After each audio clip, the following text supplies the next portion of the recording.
Hello class 10, welcome to another toposheet class. So today we will learn about the different types of drainage patterns. In the last class we have done the settlement pattern and today we will be learning about drainage pattern. So first of all we have to know what do we mean by drainage pattern. Okay.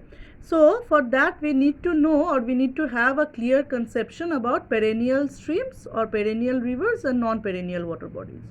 So perennial water bodies are those water bodies which are containing water or which have water throughout the year. So they are considered as perennial water bodies. Non-perennial streams or non-perennial water bodies are those which do not contain water throughout the year. Maybe in the dry season the water level reduces, or rather there is very less amount of water in the water body, most of the portion of the river bed becomes dry. So these kind of water bodies are considered to be non-perennial water bodies or non-perennial streams. Now these non-perennial streams all over the topo sheet, they are indicated by black colored lines. Okay, see all these black colored lines which are irregularly shaped, they do not have any specific kind of shape, so or rather the length also varies. So these kind of black lines, they are indicating or they are showing the non-perennial water bodies within the topo sheet. As because we are working upon the topo sheets like D by 7, 45 D by 7 and 45 D by 10, both are actually showing the drier parts of India, that is parts of Gujarat and Rajasthan. So that's why so much of non-perennial streams we can find here. Okay. So now interestingly, these non-perennial streams within these 2 by 2 grid, that is 2 centimeter by 2 centimeter small grids, sometimes we can see that they have formed a specific geometric pattern. So henceforth those are known as drainage pattern, and according to your syllabus we have to learn about 4 kind of drainage patterns. There are many more, but in your class 10th syllabus we have to learn about only 4. So the first one that we are going to learn about, that is the radial pattern. Okay, or the radial drainage pattern. What is the radial drainage pattern?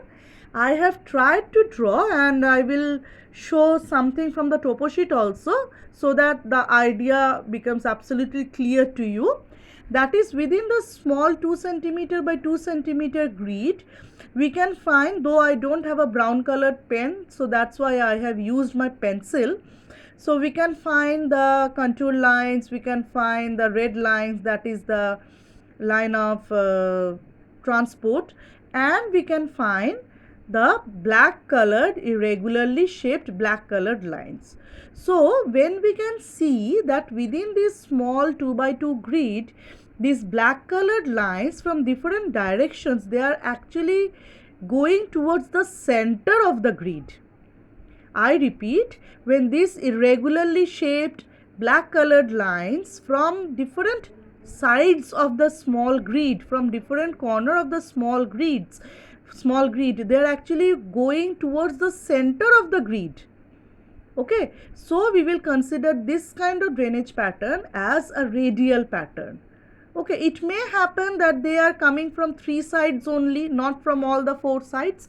So let us try to find out an example of radial pattern. So children, if we see this grid, this small grid, please mind it that whenever we are working upon the drainage pattern, we will only consider each 2 by 2 grid. We will not consider the whole area, whole mapped area. Okay, we will only consider the small 2 by 2 grid. So children, we have taken the example of this grid. Okay, so here we can find a white patch, that is the open scrub. We can find the brown lines, which are the contour lines, and we can find these black colored lines. So, and the yellow patches are also there, which denotes agriculture, and the line of communication, transport and communication, that is also there. That is the roads. The red lines are the roads, those are also present. So whatever things are present in the small grid, we will ignore everything. We will only consider the grid, and we will consider the black lines, which are the non-perennial streams.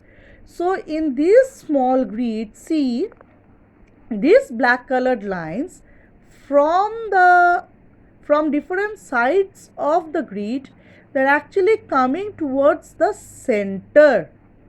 See, from this side they are coming, from this side they are coming, from the southern portion also they are coming. So they are emerging towards the center. So this is a very good example of this radial pattern. If we look out the entire topo sheet, we will get many more example of radial pattern. See, let us take one more example. This is also. So what I have said, that we will ignore whatever things are there within the small grid. We will ignore everything. We will only, or rather we will only and only consider the black lines and the small grid. That is, we will not deviate from the grid. We will not move out from the grid. Okay, so if we consider this small grid over here also, see children, the lines are coming towards the center from different direction. Rather in this case from three directions, and this side only a small one is here, this line. We will not consider this grid, we will only consider this small portion. But from three other sides, the lines, the black lines or the irregularly shaped black lines, they are coming towards the center. So this is also a very good example of radial pattern. So I repeat children, that is, whenever we can see that the irregularly shaped black lines, they are coming from different direction of the grid and they are moving towards the center, or rather they are going or spreading themselves towards the center of the grid. So in that case, we will consider that drainage pattern as the radial pattern. Now children, another one, the next one is the dendritic. Unfortunately, the portion that I have chosen over here, there is no example of dendritic pattern. So dendritic I will be doing afterwards. Let me explain the third one and the fourth one. So the third pattern is the parallel or trellised. Okay, so whenever the black irregularly shaped lines, they have formed more or less within the small grid, they have formed more or less a parallel pattern. We will consider it the parallel drainage pattern or trellised drainage pattern. Okay, but students, one thing we should keep in our mind, that these are out and out naturally occurring things. Human beings have not created those, or human beings are not creating those. For that matter, we cannot expect them to be perfectly parallel. Okay, we have to consider that they will be more or less parallel. We cannot expect that they will be perfectly parallel to each other. Okay, so now let us try to find out whether we can find examples resembling the parallel drainage pattern. Let's see which are those. Okay, so students, just consider this grid. Again the same logic, other than the grid and the black lines, whatever things are there in the grid, please ignore those. So see children, over here we can find two main streams and followed by some substreams. So children, I can see, rather I have noticed that these two main streams, they are more or less parallel to each other, and the substreams are also parallel to each other. See? Okay. Once again, I repeat, please do not expect that they will be perfectly parallel to each other. Okay. If they are more or less parallel to each other, then only we will consider them as parallel or trellised pattern. Okay, so now the fourth one is the disappearing stream. It is very easy to indicate, or it is very easy to identify the disappearing streams, because disappearing streams are always denoted by these broken black lines. Okay, and as because these 45D/7 and 45D/10, they are actually depicting the dry areas or the arid regions of India. So in these portions we can find many disappearing streams. Maybe the water has disappeared or the water have evaporated, leaving the dry channel. Okay, these are actually the disappearing streams. Maybe only in the short monsoon time, those dry channels will have water for a couple of days, or rather month, 1 month, or maybe little bit more than that. Other than that, the rest of the year only the dry river channel remains. There is no water in it. So that is why they are considered as disappearing streams. Okay, so let us try to find out examples of disappearing streams. See children, these are the disappearing streams, which are denoted by black broken lines. Certain portion are not broken, that means they are not disappeared. This portion have not disappeared, the water is still there. But this portion, the water have disappeared, the water emerges occasionally, okay, especially in the monsoon season, or specifically in the monsoon season. So these are the examples of disappearing streams which are denoted within the topo sheet with black broken lines. This one is also an example of disappearing stream, because over here also we can see that it is a broken line. This one also, here also we can find that these are disappearing. See,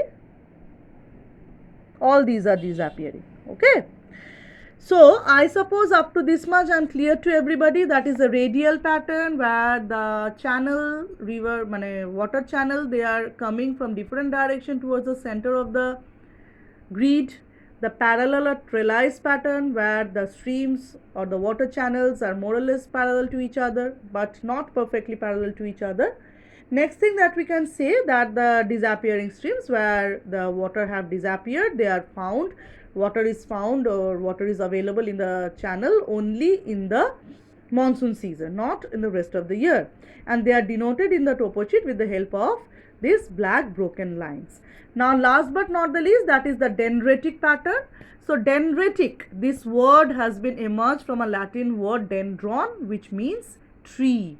So dendritic pattern actually resembles the shape of a tree, rather specifically the shape of a tree with no leaves on it, only the bare branches. Okay, so if we can see in any grid that the non-perennial streams, they have made, or rather they have created a pattern which resembles the shape of the branches of a tree.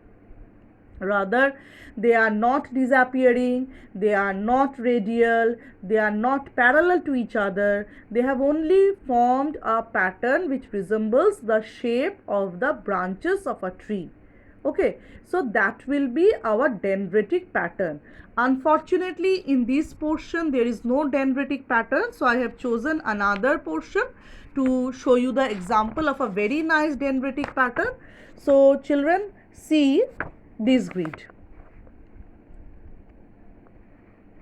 This is within the forested area, so we can find green wash all over and the contour lines also.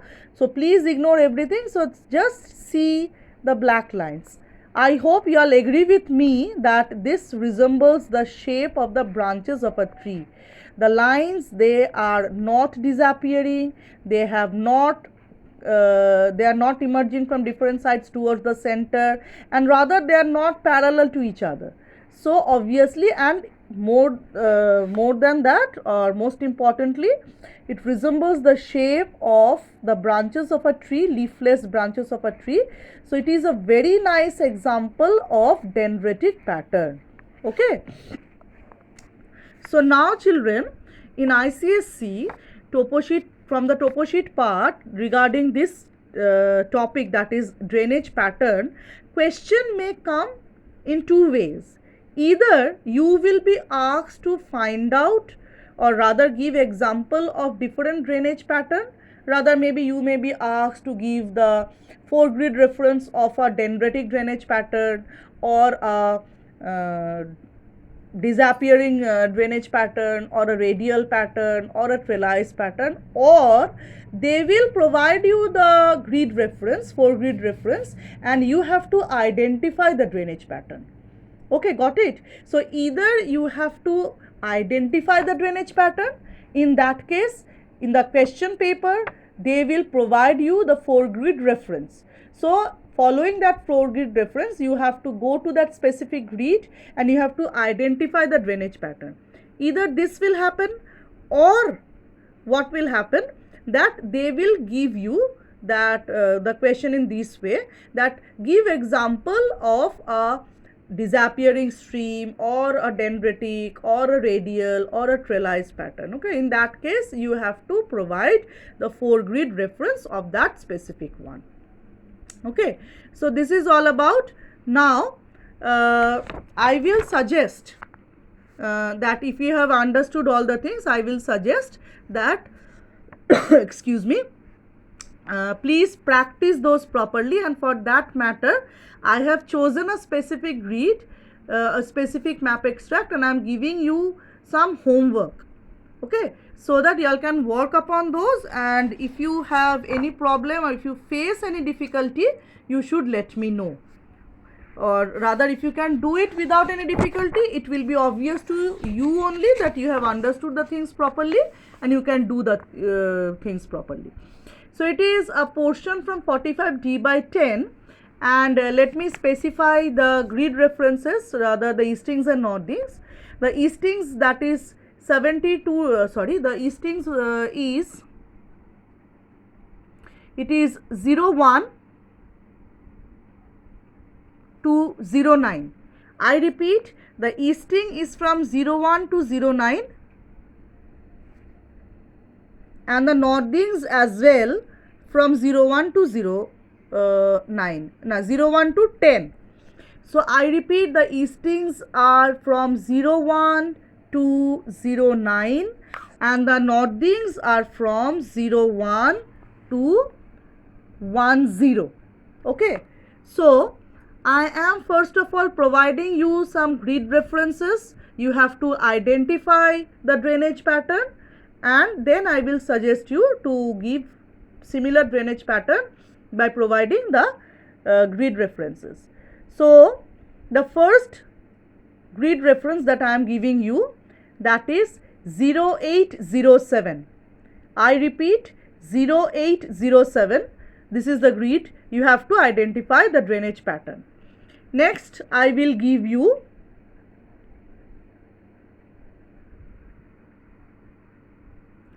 zero 0801. I repeat, 0801. Okay.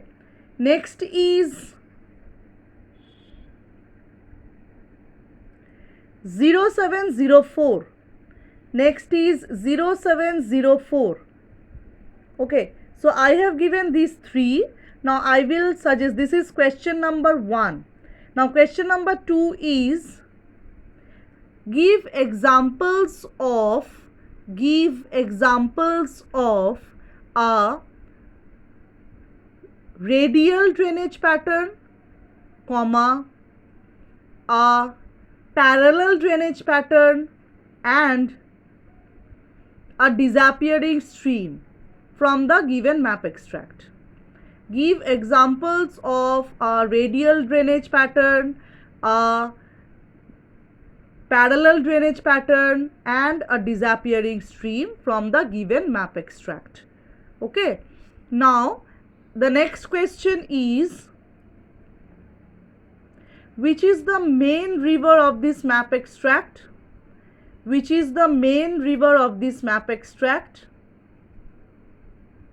Within the same question, name one of its tributaries, name one of its tributaries and mention the direction of both of them. Mention the direction of both of them. Now the next question.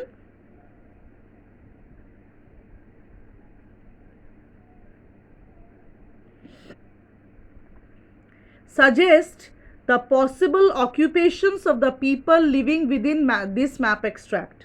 Suggest the possible occupations of the people living within this map extract. Now the next question is,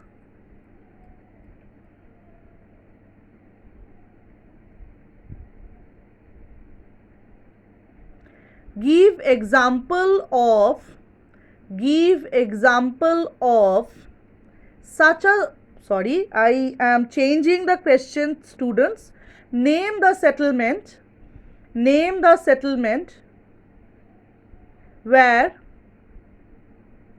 people meet for a specific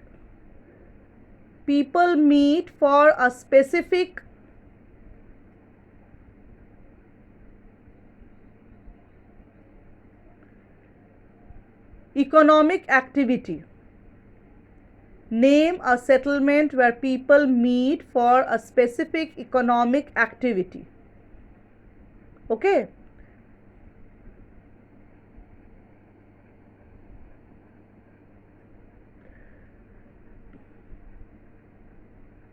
Now the next question, or rather the last question. Identify the most important settlement of this map extract. Identify the most important settlement of this map extract and justify your answer.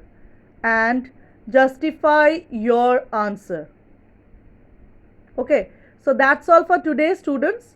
Please post the answer in the WhatsApp group. Okay, thank you for now, and in the next class I suppose we will be doing something from the theory part. Okay, one of the chapters that are yet to be finished, we will choose one of them and we will do it in the next class. Okay, thank you for now. Please do the homework.